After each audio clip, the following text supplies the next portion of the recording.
Hey, cool kids. Welcome back into the Cool Grandpa podcast. Before we get started on this week's topic, I want to remind you that if you'd love to get the Cool Grandpa in your life, a polo shirt, maybe some glasses, a mug, a ball cap, everything that really shows the world that they are a cool grandpa, be sure to go to cool-grandpa.us. Go to the bookstore tab and you can find all that merchandise there.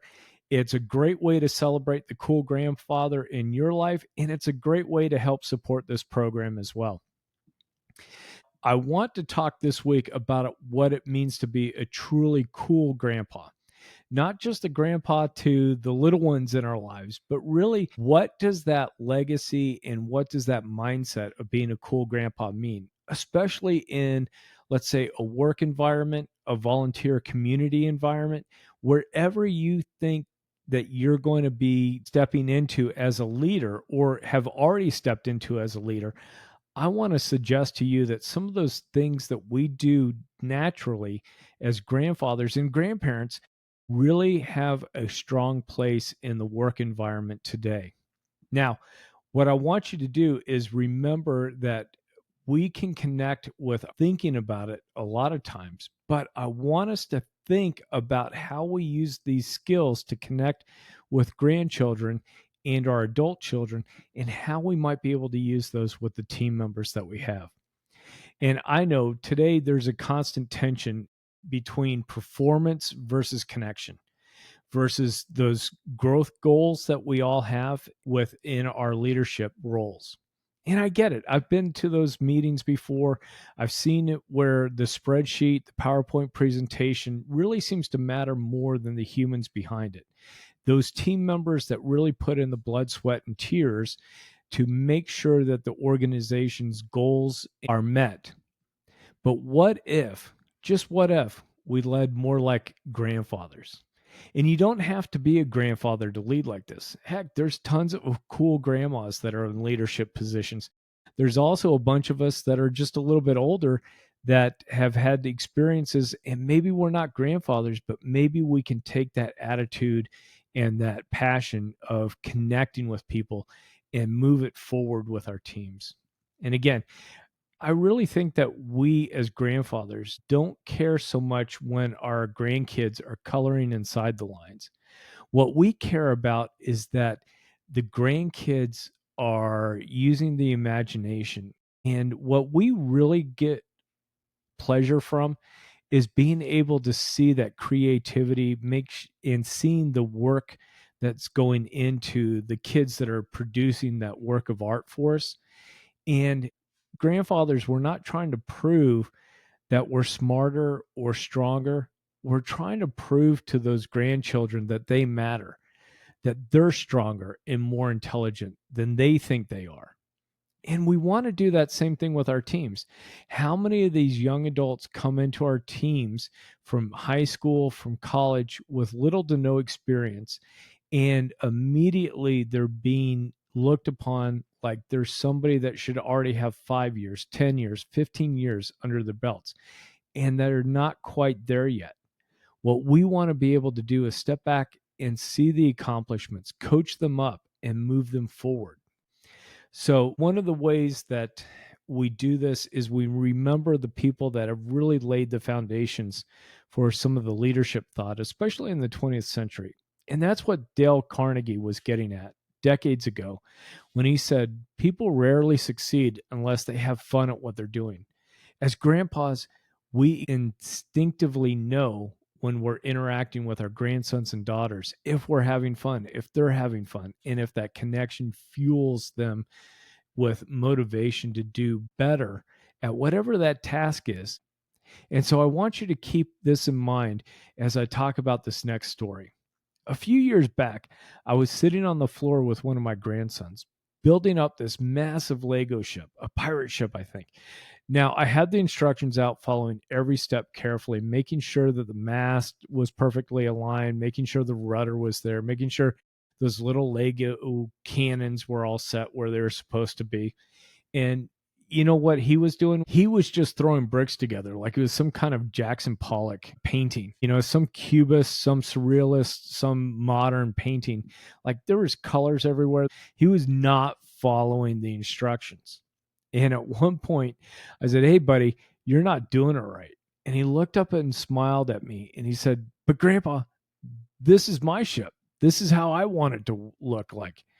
And man, that really hit me. I needed to step back, detach a little bit. Here I was getting all worked up because I had my PM management hat on, right? And I was trying to deliver or create the product that met the requirements. In this case, building the pirate ship per the instructions so that my client or my grandson in this case could really enjoy the finished product. But that's not what he wanted. He wanted to use his imagination. He wanted to build the ship that he wanted. And, I think sometimes as leaders with some experience under our belt, we do have to sometimes take a step back and we have to bite our tongue when when they're not doing it right. And what we really mean is that they're not doing it my way, right? I think one of the things that you learn as a leader and as a grandfather is that there's many different ways to reach an objective. And some of those, if they're not what I would call super critical errors, maybe your team members need to go through that process. They need to learn for themselves how to do something easier, faster, smarter. And you telling them what to do, maybe they'll do that, but it's not going to stick the same way as if they go through that experience. Now, John Maxwell, another person that I admire and who speaks on leadership quite a bit, has said, "Leaders who empower others multiply their effectiveness." And isn't that what you really want as a leader? You want your impact, your influence to multiply and really envelop that team so that they're moving efficiently together, so that they're progressing both personally and professionally in the same way that you want that team to move. Now, empowerment starts with trust. You have to in this case, let them build their own ship, not just yours. And again, if they're not making super critical errors, maybe let them stumble a little bit. Maybe let them try things out. So, with my grandson, I backed off. I started to help him build his version of the ship. And again, it was very colorful and it was definitely not seaworthy, but it was incredible. It had his heart in it, it had him in it. And imagine if every person on your team felt that kind of ownership in what they were building.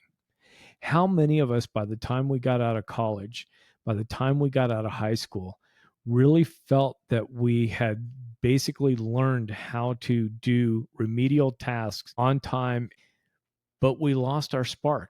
We lost what that task could mean to us. Now, I want to move on and talk about the power and purpose of connection. So, Dan Miller, one of my favorite thinkers on meaningful work and a former guest of this podcast, would say that purpose is not something you discover once and hang it on your wall. It's something you practice daily. You have to wake up and reimagine and redevelop the purpose that you have for the tasks in the day ahead. As grandfathers, we get that because we have learned that relationships take practice. You can't just know your grandkids. You have to show up for them. And as leaders, showing up for your team might look like this: walking around the floor and asking, "Hey, what's been working well for you lately? What's in your way? What can I do as a leader to make your job and your tasks easier for you to perform?" You might find out some really interesting things that have caused some pain points within your team. You can also start meetings talking about gratitude. Hey, who did what really well this last week? What's the feedback coming from the customers, both your internal and external customers? One of the ways that we can show up for our teams is really listen to them. And again, this is kind of that management by walking around, but it's really listening to the stories some of the pain points and some of the wins before we really even start talking strategy. If we don't hear from our team members and we don't really listen with intent, like we would listen to a grandchild reading us a story, we might miss opportunities to adjust strategy where we can achieve even better success. And hey, as leaders, don't we want ourselves to look good? Don't we want our teams to look good? If our teams look good, then people notice, right? Your department starts to execute better. You lower your cost. You increase your revenues. You do all those things that are measured on those spreadsheets that I was talking about earlier. But you're doing that and you're accomplishing it by creating relationships with your team, just as if they were grandkids. Now, Dan Miller also called out that, you have to align work with who you are. And I would like to call it leading like a grandpa. And we've talked about that because when your people know that you care about them, they will walk through fires for you. And it's crazy to see what kind of loyalty can be engendered to the individual. We live in a day and age where people aren't really loyal to organizations anymore, but they will be loyal to an individual and to a leader that really expresses how much they care for them. What you can do for somebody is only going to get you so much loyalty, but that you care for them, that you have their well-being in mind, that's going to get you that long-term loyalty that you want. That's how grandparents really build these long-term memories and this long-term loyalty. And we don't think of it that way with grandkids. But when you build that relationship and you're an intentional grandfather, aren't you really building loyalty? How many of us as adult grandchildren now think back on the positive relationships that we might have had? And there's that sense of loyalty to the grandfather. It's not just an obligation, but it's actually like, hey, grandpa showed up for me when I was younger. He taught me these different things. Grandma did all these things for us. When I have the means, now I'm going to show up for them. So remember that loyalty and that sense of the people on your team knowing you care about them is what's going to get you the most powerful version of loyalty that you can get. Now, here's the grandpa formula for connection. And this is 3 habits that will turn any manager into a magic leader. And this stuff's known, but I'm hoping it hits you a different way. I hope it hits you at a different time, that you can take this on and that you can really add it in to your leadership journey. Number 1, be present. Grandfathers are not multitasking when we're with our grandkids.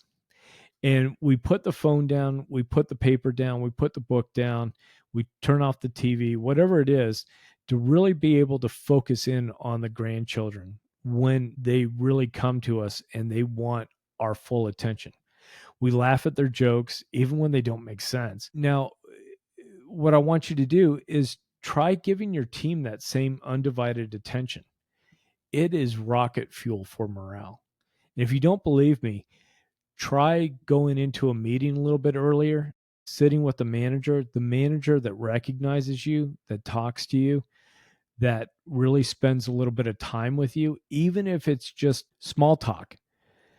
That manager is starting to build that sense of trust, and they're starting to be present, and they're showing up for you. They're paying attention to you. So just try that out sometime. The next one that I have is be curious. We ask our grandkids questions because we genuinely want to know what is going on in their heads. And to be honest, sometimes that's a little scary, knowing what's going on in a 4-year-old's head. But we want to know what's important to them. So with adults, though, we often skip that curiosity. Dale Carnegie said, become genuinely interested in other people. That's how they know that you care about them. And it goes really right back to that first one, being present. If you're present and you're curious about that person, they're going to know that you're invested in them. And then the third one in this connection formula is be encouraging. John Maxwell reminds us that people need encouragement like plants need water. A grandfather's praise, even a slight nod, can change a child's confidence for life. What if you offered that same generosity at work? Again, what if you go back and you talk to that person that's multiple levels below you, who's still a report on your team structure, and you give them encouragement? And that encouragement is, how do they overcome a problem? How do they handle talking with an upset client? How do they go about making sure that the team's goals are being met and being moved forward? You have to be curious and you have to be encouraging with that individual. Now, I want to tell you another story, and this one's about a plate that ends up getting broken.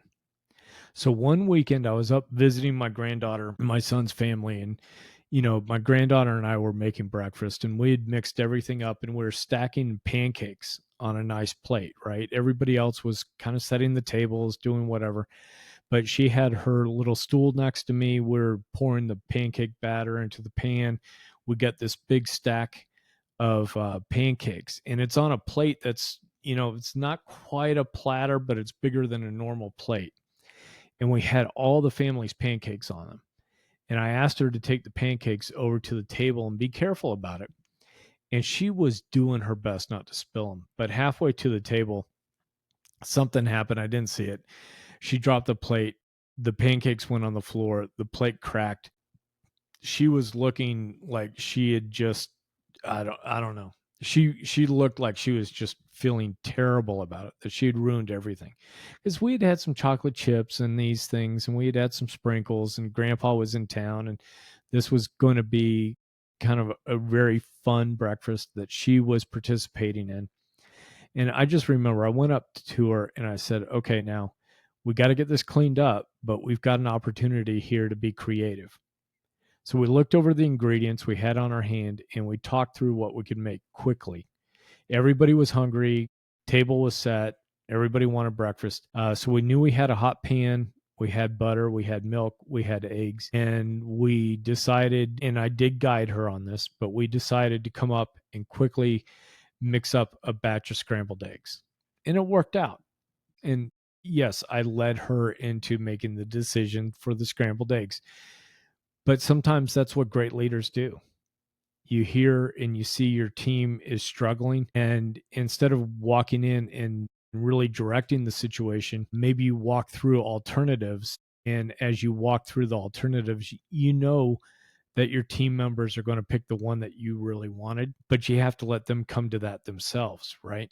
And that's what grandfathers do. We lay out alternatives when something bad goes on, and then we kind of walk through and we gently guide the grandchildren or our team members to the decision that makes the most sense and what we can really execute on as a team. And that's what a lot of these young people that are coming out into the workforce need. They need somebody that's going to come in that can show them the alternatives, that can show them what's available and help guide their decision making. You're the team lead. We're in a leadership position because a lot of times we have the experience. We're probably not the smartest people in the room. Probably those young college grads are pretty smart cookies, but they lack the experience. Same thing with grandkids and grandpas. Sometimes those grandkids are, as people in the Northeast would say, wicked smart, but they lack the experience that a grandfather has. So, you want to also make sure that you let your team members know that when something breaks, customer gets angry, project fails, or has setbacks, whatever it is, that the team leader is with them and will sit beside them. Now, that doesn't mean we stay up all night writing code. That doesn't mean we do some of these things that the younger consultants and the younger team members need to do and have that experience, because we had the same thing coming up through the ranks. It means that they know that they're safe, right? That we trust them, that we've helped them develop a plan and they're going to execute it. So I want to talk again. I know throughout this whole thing, I'm talking about, grandpa life to professional life, but what I want to remind us again is, what grandpa, let's call it grandpa leadership, what that looks like. So, a grandparent behavior is listening to stories at the dinner table, building Lego ships together, laughing at small mistakes, celebrating milestones, even the tiny ones, and recognizing daily progress in our grandkids. So, the leadership equivalent to those things are having one on ones that focus on personal wins. And yes, you are going to have to coach up some of your younger team members from time to time. You might even have to, as we would sometimes joke, have a motivational conversation with them to get them moving in the right direction. But you're having that one on one and you're focusing mostly on those personal wins with them. You want to be collaborative in problem solving, and you want to encourage that psychological safety. One of the biggest things that I think a lot of young people miss and what they need for one reason or another when they come into the workforce or join teams is needing to know that they're psychologically safe. And what that means to me is that they know that because people can get frustrated, people can get angry, you can have very open and frank discussions at different leadership meetings, that they're going to be safe, that they're going to not end up in a bad spot because of a very negative emotional situation. So that's what I mean by being psychologically safe.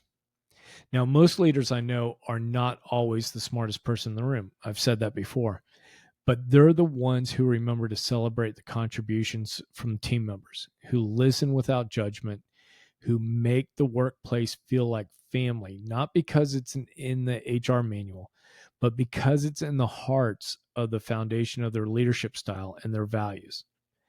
We know that the little things matter to the team, and we're ready to celebrate those little things. We're also ready to correct those little things when they start to get out of line, right? And what I mean by getting out of line is just giving that course correction in those one-on-one meetings. And that could be with a manager bringing to attention another team member so that that person has an opportunity to lead and have a one-on-one with a team member that might need to have some business acumen corrected, that might need to have some skills enhanced, whatever it is. These are the things that matter to the team, and what grandparents in the role of leadership, this is what we bring to that team if we're aware enough to do that. So here's the challenge for the week. I've been talking forever on this. So here's the challenge. Okay, find one way to lead like a grandpa. And again, if you're a cool grandma, lead like a cool grandma. But maybe you're going to find a way to write a personal thank you note to somebody on the team. Maybe somebody delivered a project on time, on budget. I know that's rare. Or maybe they just handled a tense client situation really well. Or maybe they did a great job on a presentation for a team meeting. Find some way to write just a quick personal thank you note. It doesn't have to be on cardstock. It doesn't have to be anything other than a blank piece of paper that you just write, hey, good job on X, and sign your name to it, right? And if you want, send an email, copy their leadership in on it, and just celebrate those people. The next way you can lead like a really cool grandpa this week, sit down and ask the team members in an appropriate way, maybe at the coffee break, whatever it is, sit down and ask them about their dreams. What are they working towards? Nobody's going to work at, whatever company to do necessarily what it is they're doing. And yes, there are exceptions to that, but a lot of us don't wake up when we're 21 years old and are super excited to be a project manager implementing software solutions. We do it because it fuels some of our other dreams and desires. And maybe that's professional and maybe it's personal. You don't know. As a team lead, it sometimes helps to know what those motivations are. So sitting down and listening with those people about their dreams is a great way to connect. And, have some fun with it. As a grandparent, take your team out for ice cream just because it's a Tuesday, you know? Block off the calendar. Take everybody over to Dave and Buster's or take everybody over to Baskin Robbins, whatever it is. Just get a couple of scoop Sundays, sit around and just kind of let loose. And sometimes that's better on a Friday afternoon, but do it when it's not associated with the founding of the company's birth date. Do it when it's just a random Thursday, just a random Friday, just whatever it is. Use those small moments of having some fun to bond with that team, to listen in intently, just like you would with your grandkids. What's going on? What's happening in their lives? And to help you get started, I've put together a free Grandpa Leadership Connection worksheet. It's a really short, just reflection guide that you can use to strengthen your connection with your team. You can download it at cool-grandpa.us. Look for this episode, and it's going to be in the show notes, and it's completely free. I don't want an email with this. You're not going to get on any mailing lists, anything like that. All that stuff could change in the future, but for right now, get your Grandpa Leadership Connection worksheet and use that just as a reminder to reach out and work with your teams. And remember that leadership's not about power. It's about presence in relationships. And presence in relationships is really what intentional grandfathers do best. So I know I've talked for a while. I appreciate you listening to an old man ramble on. I hope you got something out of this, and I hope it struck you a little bit different. Again, a lot of these ideas aren't necessarily new, but I hope that I reframe these things so that they hit home with you, that you can incorporate them into your own leadership journey. So thanks for listening. I hope you enjoyed the Cool Grandpa podcast. And until next time, remember to stay cool, stay connected, and keep building those legacies that last.